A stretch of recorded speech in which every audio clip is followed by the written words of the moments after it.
जी का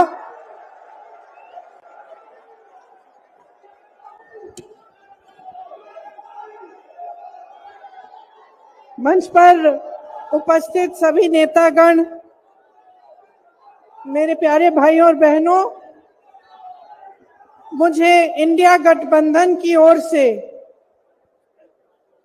इंडिया गठबंधन की 5 सूत्री मांगें पढ़ने के लिए कहा है।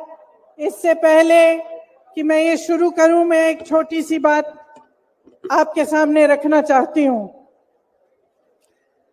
देखिए, ये दिल्ली वाले जानते हैं कि ये दिल्ली का सुप्रसिद्ध रामलीला मैदान है। यहां बचपन से मैं आ रही हूं। हर साल दशहरे के दिन यहां इसी मैदान में रावण के पुतले का दहन होता है। मैं छोटी थी तो अपनी दादी जी इंदिरा जी के साथ आती थी, उनके पैरों के पास जमीन पर बैठ के देखती थी। उन्होंने हमारे देश की ये प्राचीन, हजारों वर्ष प्राचीन गाथा जो रामायण है, भगवान राम जी की जीवन गाथा मुझे सुनाई। आज जो सत्ता में है वे अपने आप को राम भक्त कहलाते हैं। इसीलिए यहां बैठे हुए मेरे मन में ये बात आई कि उनको इस संदर्भ में कुछ कहना चाहिए। मुझे लगता है कि वे कर्मकांड में उलझ गए हैं। मुझे लगता है कि वे दिखावे में लिप्त हो चुके हैं। इसीलिए मैं आज यहां खड़े होकर उन्हें याद दिलाना चाहती हूं कि वो हजारों वर्ष पुरानी गाथा क्या थी और उसका संदेश क्या था। भगवान राम जब सत्य के लिए लड़े, उनके पास सत्ता नहीं थी। भगवान राम जब सत्य के लिए लड़े, उनके पास संसाधन नहीं थे। उनके पास तो रथ भी नहीं था। रथ रावण के पास था, संसाधन रावण के पास थे, सेना रावण के पास थी, सोना रावण के पास थी। वो तो सोने की लंका में रहता था।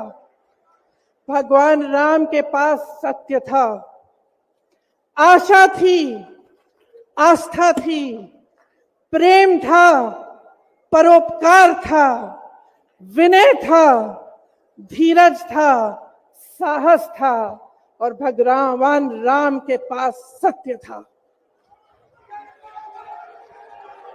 मैं सत्ता में बैठे हुए सरकार के जितने भी सदस्य हैं, अपने प्रधानमंत्री नरेंद्र मोदी जी को याद दिलाना चाहती हूं कि इस जीवन राम भगवान के जीवन गाथा का क्या संदेश था। सत्ता सदैव नहीं रहती, सदैव नहीं रहती सत्ता। सत्ता आती है, जाती है, अहंकार चूर चूर होता है एक दिन। यही संदेश था भगवान राम का, उनके जीवन का। और आज यहां रामलीला मैदान पर खड़े हुए इंडिया गठबंधन की 5 मांगों को पढ़ने से पहले मुझे ये उचित लगा कि मैं ये संदेश एक बार फिर दोहराऊं। इंडिया गठबंधन की 5 सूत्री मांगे भारत के चुनाव आयोग को लोकसभा चुनाव में समान अवसर सुनिश्चित करना चाहिए। दूसरी मांग, चुनाव आयोग को चुनाव में हेराफेरी करने के उद्देश्य से विपक्षी राजनीतिक दलों के खिलाफ इनकम टैक्स, ईडी और सीबीआई द्वारा की जाने वाली बलपूर्वक कार्रवाई को रोकना चाहिए। तीसरी मांग, श्री हेमंत सोरेन एवं श्री अरविंद केजरीवाल जी की तत्काल रिहाई की जाए।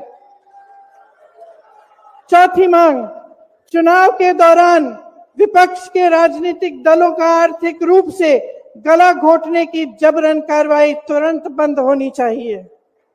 पांचवी मांग, चुनावी बांड का उपयोग करके बीजेपी द्वारा बदले की भावना, जबरन वसूली और धन शोधन के आरोपों की जांच के लिए सुप्रीम कोर्ट की निगरानी में एक एसआईटी गठित हो जानी चाहिए।